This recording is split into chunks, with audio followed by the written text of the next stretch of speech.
The last line of defense. The setting sun painted Area 51's restricted airspace in hues of amber and gold as Captain Raina Blackwood ran her hands across the sleek surface of the experimental XF-88 Phoenix. 20 years of pushing the boundaries of aerospace engineering had led to this moment, a fighter jet that defied conventional physics.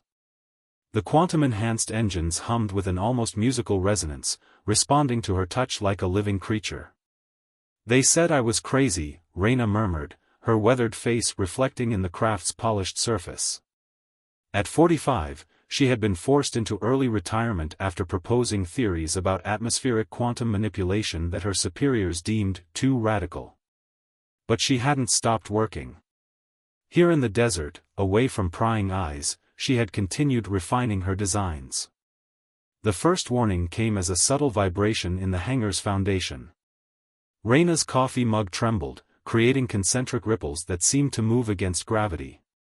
Her quantum sensors, jerry-rigged from salvaged laboratory equipment, began screaming with readings that should have been impossible.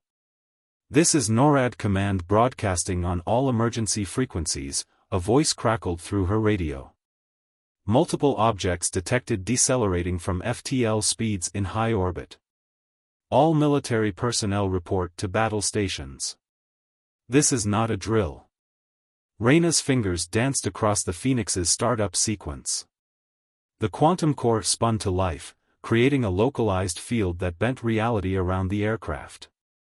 She had designed this technology to revolutionize peaceful space travel. Now it would serve as humanity's shield. "Control, this is Captain Blackwood," she transmitted, her voice steady despite the adrenaline coursing through her veins. "I'm taking Phoenix up." "Negative, Captain," came the immediate response. "You're retired, and that aircraft isn't cleared for dash." "With all due respect," Raina interrupted, "I'm the only one with a fighter that can match whatever's up there. You can court-martial me later." The Zephyrian battle fleet emerged from hyperspace like a cascade of liquid mercury. Their ships defied Euclidean geometry, flowing between dimensions as naturally as Earth's aircraft moved through air. Supreme Commander Nixus observed the primitive planet through multispectral sensors, her crystalline form pulsing with anticipated victory. "Analysis complete," her second reported. "Their defensive capabilities are negligible. Atmospheric craft with chemical propulsion, primitive projectile weapons, and nuclear deterrents that would harm their own planet more than our fleet." Nixus's form shifted through shades of smug satisfaction. "Begin standard conquest protocol. Deploy the first wave of dash." "Commander." The sensor operator's crystalline surface fractured with alarm. "Detecting an anomaly. Single craft ascending from the surface. Energy signature, impossible. It's manipulating quantum fields." Raina felt truly alive as Phoenix climbed through the atmosphere. The modifications she'd spent years perfecting weren't about brute force, they were about understanding the fundamental language of spacetime itself. The quantum field responded to her touch through neural interfaces, allowing her to bend probability and reshape local physics. "Unknown vessel," a harmonious but alien voice resonated through her communications array. "This is Supreme Commander Nixus of the Zephyrian Dominion. Your resistance is futile. Stand down or be atomized." A smile played across Raina's lips as she brought Phoenix into an attack posture. "This is Captain Raina Blackwood of the United States Air Force Experimental Division, and I've got a counter-proposal." She engaged the quantum drive, causing Phoenix to exist in multiple probability states simultaneously. "How about you leave our planet alone, and I don't have to show you why we named our planet's atmosphere after a god of war." The first wave of Zephyrian fighters descended like liquid starlight, their weapons capable of calculating target positions down to the quantum level. But they had never faced a pilot who could speak to reality itself, who had learned to conduct probability like a symphony. As Phoenix danced between their formation, leaving confused alien pilots firing at quantum ghosts, Raina broadcast on all frequencies, "To all Earth Defense Forces, watch and learn. They may have mastered faster-than-light travel, but they never learned to truly fly. The battle for Earth was about to begin, not with overwhelming force or superior numbers, but with one woman's understanding that the sky itself could become humanity's greatest ally. And as she engaged the alien armada, Rayna Blackwood smiled, ready to teach these invaders why humans had dreamed of flight since they first looked up at the stars. Dancing with stars. The quantum wake of Phoenix's engines painted auroras across the stratosphere as Rayna wove through the Zephyrian formation. Their crystalline fighters responded with impossible grace, but where they fought against Earth's atmosphere, she had learned to make it dance. Targeting systems ineffective, a Zephyrian pilot transmitted, their harmonious voice tinged with frustration. The human craft's probability field is interfering with quantum locks. Commander Nixus watched from her flagship, her crystalline form shifting through shades of deep purple, a sign of intense concentration among her species. Fascinating, she murmured. She's not just flying through our formation. She's conducting the very fabric of spacetime. Rayna had discovered this technique during a near-fatal test flight 3 years ago. When the quantum core had malfunctioned, she'd found herself existing in multiple probability states simultaneously. Instead of fighting it, she'd learned to embrace the uncertainty, to exist everywhere and nowhere at once. "Command, this is Blackwood," she transmitted to Earth's defense forces. "Their ships rely on quantum certainty for targeting. They can't hit what they can't pin down to a single probability state." She barrel-rolled Phoenix through a maneuver that should have sheared any normal aircraft in half, leaving a cascade of quantum echoes in her wake. "Get me every pilot who's ever done air show acrobatics. The crazier, the better." The response came from an unexpected source. "Captain, this is Lieutenant Jenna Hawks, Blue Angel's lead." The younger pilot's voice crackled with excitement. "Already airborne with my team in F divided by a -18s. We may not have your quantum tech, but we know how to put on a show." A smile crossed Rayna's face as she saw the blue and gold fighters climbing to join her. "Perfect. Follow my quantum wake, it'll give your planes limited probability field protection. And remember what I taught in that guest lecture at Annapolis. Flying isn't about fighting the air. It's about becoming part of it." The Zephyrian fleet had never encountered anything like what followed. The Blue Angels formed up around Phoenix, their conventional aircraft suddenly seeming to exist in multiple states as they rode the quantum wake. Where the aliens expected predictable attack patterns, they found an aerial ballet that defied physics itself. "This is impossible," Nixus broadcast, her crystalline form flickering with mixed frustration and fascination. "Your primitive aircraft shouldn't be able to survive these maneuvers, let alone maintain combat effectiveness." "That's humanity's secret," Rayna replied, leading her impromptu squadron through the eye of a quantum storm she was creating in the upper atmosphere. "We've spent our entire history doing the impossible. We flew before we fully understood physics. We reached our moon with computers less powerful than today's calculators. We dream first and figure out the science later." The battle transformed into something beyond conventional combat. Rayna used Phoenix's quantum field to conduct probability like a symphony, while the Blue Angels added their own flourishes to the performance. Each maneuver fed energy into the quantum storm growing around the Zephyrian fleet, disrupting their sophisticated targeting systems with good old-fashioned chaos theory. "Hawks, on my mark," Rayna called out, noting how the alien ships were starting to cluster together, their formations becoming more rigid as they tried to compensate for the uncertainty around them. "Remember that trick from the air shows? The one that always makes the crowd gasp? The quantum weave?" Jenna's voice held a note of excitement. "But we've never attempted it with real quantum effects before. No time like the present." Rayna pushed Phoenix into a vertical climb, her quantum wake expanding into a massive vortex. "Form up and follow my exact path. We're going to show them why Earth's atmosphere is the most dangerous battlefield they could have chosen." The Blue Angels fell into formation behind Phoenix, their aircraft trailing quantum echoes like ethereal contrails. As one, they began a complex series of interwoven maneuvers that looked more like a dance than combat. Each crossing of their paths amplified the quantum effects, creating a web of probability that trapped the Zephyrian fighters in a maze of their own uncertainty. From her flagship, Nixus watched in growing alarm as her first wave of fighters became hopelessly entangled in the quantum web. Their sophisticated systems, designed to calculate perfect targeting solutions, were being overwhelmed by the sheer improbability of what they were witnessing. "Fascinating," she transmitted, her voice carrying genuine admiration. "You're not just using technology. You're using art. The patterns your aircraft are creating, they're affecting probability at a fundamental level." "That's the difference between us," Reyna replied, bringing Phoenix around for another pass. "You see flight as a problem to be solved. We see it as a dance to be mastered." She checked her quantum readings, noting how the alien ships were starting to resonate with the pattern they'd created. "And speaking of dances, Lieutenant Hawks, let's show them our finale."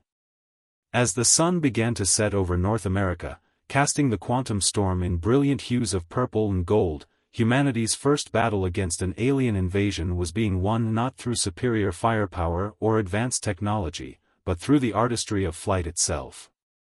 And somewhere in that maelstrom of probability and skill, Reyna Blackwood smiled, knowing that this was only the beginning of humanity's greatest performance. The heart of the storm. The quantum storm that Reyna and the Blue Angels had created now dominated the stratosphere over North America, a swirling maelstrom of probability and light that showed up on every sensor array on Earth. But as she studied the readings from Phoenix's advanced systems, something wasn't adding up. "Lieutenant Hawks, are you seeing this?" Reyna transmitted, guiding Phoenix through a series of elegant maneuvers that kept the quantum field stable. "The Zephyrians aren't actually trying to break through our defenses. They're studying us." "Confirmed," Jenna replied, her F/A-18 riding the quantum wake with practiced precision. "Their attack patterns are too regular. Almost like they're testing our responses." From her command ship, Nixus observed the human defenders with growing fascination. Her crystalline form shifted through complex patterns that her crew recognized as deep contemplation. "Most extraordinary," she broadcast on an open channel. "In all our conquests across 12 galaxies, we've never encountered a species that turned quantum uncertainty into an art form." Reyna kept Phoenix in a holding pattern, maintaining the quantum storm while she processed this new information. 12 galaxies? Then why target an insignificant world like Earth? The alien commander's response came with a ripple of colors through her crystalline form that Reyna's systems interpreted as amusement. "Because you were impossible. Our long-range scans showed a planet that should have destroyed itself centuries ago. Instead, we found a species that turned its own violent nature into a force for creation." As they spoke, Reyna noticed something else in her quantum readings. The Zephyrian ships weren't just observing, they were resonating with Earth's magnetic field in a very specific pattern. She patched the data through to Dr. Valentina Rossi at Ground Control, the quantum physicist who had helped her develop Phoenix's core. "Captain, these readings are incredible," Valentina's voice crackled through the comm. "The Zephyrians aren't just crystalline in form, they're living quantum computers. Their entire civilization exists in a state of quantum superposition. Which is why they were so intrigued by your quantum maneuvers," Nixus confirmed. "We believed we were the only beings who could manipulate probability itself. Yet here you are, a supposedly primitive species, dancing through quantum states with machines built from metal and dreams." Reyna's mind raced with the implications. The invasion was never about conquest, was it? You needed to understand how we did it. How we could achieve quantum manipulation without crystalline technology. "Our civilization is dying, Captain Blackwood," Nixus revealed, her form dimming slightly. "The very quantum nature that makes us what we are is becoming unstable. We've spent millennia searching for a solution, only to find it in the most unlikely place, a species that turns combat into dance and uncertainty into art. But before Reyna could respond, her quantum sensors screamed a warning. The resonance pattern from the Zephyrian fleet had shifted, creating dangerous fluctuations in Earth's magnetosphere. Nixus, your ship's quantum signatures are destabilizing our planet's magnetic field. It's not intentional, the alien commander replied, genuine alarm coloring her harmonic voice. Our presence, our very nature is affecting your world's quantum stability. The longer we stay, the greater the risk to your planet. Reyna watched in horror as Aurora Borealis blazed across the sky, no longer just beautiful lights but a warning sign of the magnetosphere's deterioration. The quantum storm they'd created was starting to interact with the Zephyrians' inherent quantum nature in ways that threatened both species. Hawks, take your team and establish a quantum resonance barrier at these coordinates, Reyna transmitted, sending carefully calculated positions to the Blue Angels. We need to contain this before it tears apart both our worlds. As the human pilots moved into position, Reyna guided Phoenix into a complex series of maneuvers, using her understanding of both atmospheric flight and quantum physics to create a stabilizing pattern. She wasn't just flying anymore, she was conducting a quantum symphony that could either save or destroy two civilizations. Nixus, I need your ships to match these frequency patterns exactly, she broadcast, sending the calculations she and Phoenix had developed. If we can synchronize our quantum fields just right, we might be able to create a stable bridge between our two forms of existence. The Zephyrian commander's response was immediate. All ships, reconfigure quantum matrices to match human patterns. Perhaps this is why we were drawn to Earth, not to conquer, but to learn how to evolve. As human and alien ships began an intricate dance through the quantum storm, Reyna realized they were doing more than just preventing a catastrophe. They were writing a new chapter in both species' evolution, proving that the greatest achievements come not through conquest, but through the courage to transform crisis into creation. In the heart of the quantum storm, where probability itself hung in the balance, humanity's artistic approach to the impossible was about to change the course of two civilizations forever. Breaking formation. The quantum storm had transformed into a swirling vortex of possibilities, a visible manifestation of two civilizations' technologies interacting in ways neither had imagined possible. Inside Phoenix's cockpit, Reyna's hands moved across the controls with the precision of a concert pianist as she maintained the delicate quantum harmony between human and Zephyrian ships. Dr. Rossi, she called to ground control, the quantum field stabilization is holding, but these readings suggest we're approaching a critical threshold. We need a more permanent solution. The data you're sending is revolutionary, Valentina replied, her voice tight with concentration. The Zephyrians exist in a quantum state that should be impossible for complex organisms. But somehow, your modified aircraft is creating a bridge between our reality and theirs. Through the quantum communication network they'd established, Nixus's crystalline form pulsed with urgent patterns.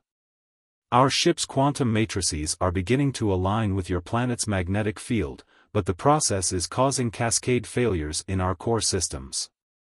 We cannot maintain this formation indefinitely. Reyna studied the holographic displays that filled Phoenix's cockpit, watching as patterns emerged in the chaos. Years of experimental flight testing had taught her to trust her instincts, to see solutions where others saw only problems. The answer's in the resonance, she murmured, more to herself than the others. We're not trying to force two different systems to cooperate, we need to create something entirely new. Lieutenant Hawks, she broadcast to her human wingmate, remember that theorem I presented at the Aerospace Academy? The one about quantum entanglement in atmospheric conditions? The Blackwood principle? Jenna replied, her F/A-18 holding steady in the quantum wake. You proposed that atmospheric turbulence could be used to stabilize quantum states, but the math was theoretical. Nothing's theoretical anymore. Reyna's fingers danced across Phoenix's neural interface. I need your team to form a double helix pattern through the storm. The Zephyrian ships will mirror your formation, creating a quantum DNA strand that Phoenix can use as a framework. As the Blue Angels moved into position, their conventional aircraft leaving trails of quantum echoes in their wake, Reyna turned to the alien commander. "Nixus, your ship's crystalline structure, it's not just your technology, is it? It's an evolutionary adaptation to maintain quantum coherence." "Correct," the alien leader confirmed. "Our ancestors evolved in a region of space where quantum effects dominated classical physics. We learned to exist in multiple states simultaneously to survive. But as we expanded across the galaxies, maintaining that stability became increasingly difficult. Because you were trying to impose quantum rules on a classical universe," Reyna realized, watching as the combined formation took shape. "But Earth's atmosphere, it's a natural quantum computer, constantly processing countless interactions between particles. We just never had the technology to see it before." The theoretical physics behind what they were attempting would have filled libraries, but in practice, it was like conducting an orchestra where every musician was playing in a different dimension. Reyna guided Phoenix through the center of the formation, using her aircraft's quantum core to weave the human and alien ship signatures into a single, harmonious pattern. "Ground control, are you seeing this?" Jenna called out as her team maintained their precise formation. "The quantum storm, it's starting to pulse in rhythm with Earth's magnetic field." Dr. Rossi's voice was filled with wonder as she analyzed the incoming data. "The atmospheric quantum states are synchronizing with the Zephyrian ship's crystalline matrices. Captain, you're not just creating a bridge between our technologies, you're helping them evolve."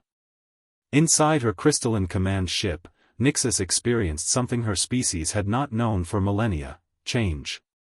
The quantum resonance created by the human formation was showing her people a new way to exist, one that worked with the universe's classical physics instead of fighting against it. "All Zephyrian ships," she broadcast, her form shimmering with newfound energy, "reconfigure your quantum matrices to match the human rhythm. Let us learn what these remarkable beings have known all along, that true stability comes not from imposing order, but from dancing with chaos itself." As Phoenix led the combined fleet through maneuvers that defied both classical and quantum physics, Reyna felt herself becoming part of something greater than either civilization had imagined. They weren't just preventing a catastrophe, they were giving birth to a new form of existence, one that merged the best aspects of both species. "Dr. Rossi," she transmitted, watching as the quantum storm began to stabilize into a permanent aurora that encircled the planet, "prepare the quantum physics community for one hell of a paper. And Nixus? Welcome to the dance." The sky above Earth had become a testament to what was possible when two species chose to create rather than destroy, to dance rather than fight. And in her experimental aircraft that had become a bridge between worlds, Reyna Blackwood smiled, knowing that this was just the first movement of a cosmic symphony that would change both civilizations forever. Legacy of flight. 1 month after the quantum convergence, the skies above Earth danced with permanent auroras, a visible reminder of how close humanity had come to both destruction and transcendence. In the transformed hangar at Area 51, Reyna stood beside Phoenix, watching as crystalline growths seamlessly merged with the aircraft's metallic surface. "The integration is proceeding exactly as theorized," Dr. Rossi announced, her tablet displaying a cascade of quantum readings. "The Zephyrian crystalline technology is adapting to our atmosphere, creating a hybrid state that maintains stability in both quantum and classical physics." Reyna ran her hand along Phoenix's hull, feeling the familiar thrum of its quantum core now harmonizing with the alien crystalline resonance. "And the Zephyrians themselves?" "Thriving," Nixus answered, her crystalline form now exhibiting the same stable hybrid state as she emerged from the shadows. The alien commander had changed since their first encounter, her structure now incorporating patterns that mimicked Earth's atmospheric quantum dance. "Our entire species is evolving, learning to exist in harmony with classical spacetime rather than fighting against it. The past month had transformed both civilizations. The Zephyrian fleet, once poised for conquest, had become a bridge between worlds. Their ships now served as living laboratories where both species studied the art of quantum existence. The Blue Angels, led by Lieutenant Hawks, had established the first Earth-Zephyrian Flight Academy, teaching pilots from both worlds how to dance between states of reality. "Ready for the test flight?" Reyna asked, noting how the quantum aurora above rippled in response to her words. The phenomenon had become a living expression of the bond between their species, a constant reminder that the greatest discoveries come from embracing the unknown. "All monitoring stations are ready," Valentina confirmed. "If this works, we'll have proof that sustainable quantum classical fusion is possible. It could revolutionize everything from space travel to energy production." Reyna climbed into Phoenix's cockpit, now a hybrid of human engineering and Zephyrian crystal. The neural interface connected more deeply than ever before, allowing her to feel not just the aircraft systems but the very quantum fabric of reality around her. "Nixus, sure you don't want to sit this one out?" The alien commander's form shifted with what Reyna had learned to recognize as amusement. "And miss the chance to experience your human art of flight firsthand?" "Never." Her crystalline structure flowed into a specially designed chamber within Phoenix, integrating with the aircraft systems. "Ground control, Phoenix 2.0 requesting clearance for quantum flight test," Reyna broadcast, feeling Nixus's consciousness harmonize with her own through the neural interface. "All systems showing green for human Zephyrian integration." "Cleared for takeoff, Phoenix," Jenna's voice replied from the control tower. "Show us what the future looks like." As Phoenix rolled down the runway, Reyna felt the difference immediately. The aircraft no longer just responded to her commands, it anticipated them, existed in multiple probability states simultaneously while maintaining perfect stability. The quantum core, enhanced by Zephyrian crystal technology, created a bubble of hybrid space where the laws of physics became suggestions rather than rules. They climbed through the aurora, its colors shifting in response to their passage. Below them, the Earth spread out like a living canvas. Above, the stars beckoned with new possibility. Through their shared consciousness, Reyna felt Nixus's wonder at experiencing flight as humans did, not as a problem of physics to be solved, but as an art form to be mastered. "Remarkable," Nixus communicated through their link. "Your species took the brutal forces of lift and thrust and turned them into poetry. Perhaps this is why we were drawn to Earth, not to conquer, but to remember how to dream." Reyna guided Phoenix through a series of maneuvers that would have torn any conventional aircraft apart, the hybrid quantum field allowing them to exist in multiple flight states simultaneously. "That's humanity's greatest strength," she replied. "We never stopped looking up at the stars and asking, what if?" As they danced through the quantum aurora, their joint consciousness reached out to feel the pulse of both their worlds. The Zephyrian fleet, once trapped in rigid quantum states, now flowed with the same artistic grace as human pilots. On the ground, scientists from both species worked together to apply their hybrid technology to solving problems neither civilization could tackle alone.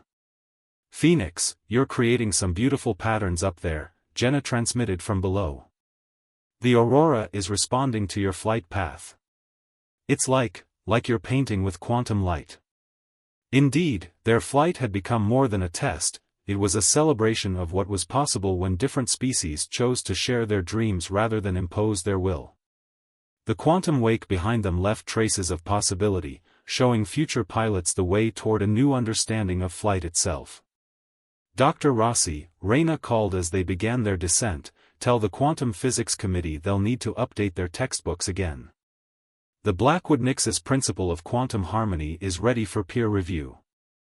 As Phoenix touched down on the runway, its crystalline surfaces gleaming in the eternal aurora's light, Reyna understood that this was more than a technological breakthrough. They had written a new chapter in the story of flight, proving that the greatest journeys weren't about reaching new destinations, but about learning to see the familiar world in extraordinary new ways. "You know," she said to Nixus as their consciousness began to separate, "Earth's first pilots were called dreamers and fools.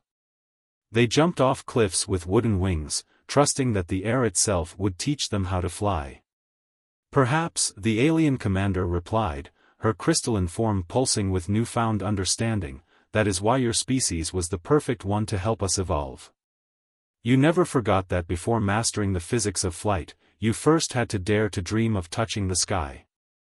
Above them, the quantum aurora continued its eternal dance, a reminder that in the vast cosmic ocean, the greatest discoveries come not from conquering the unknown, but from learning to soar within it.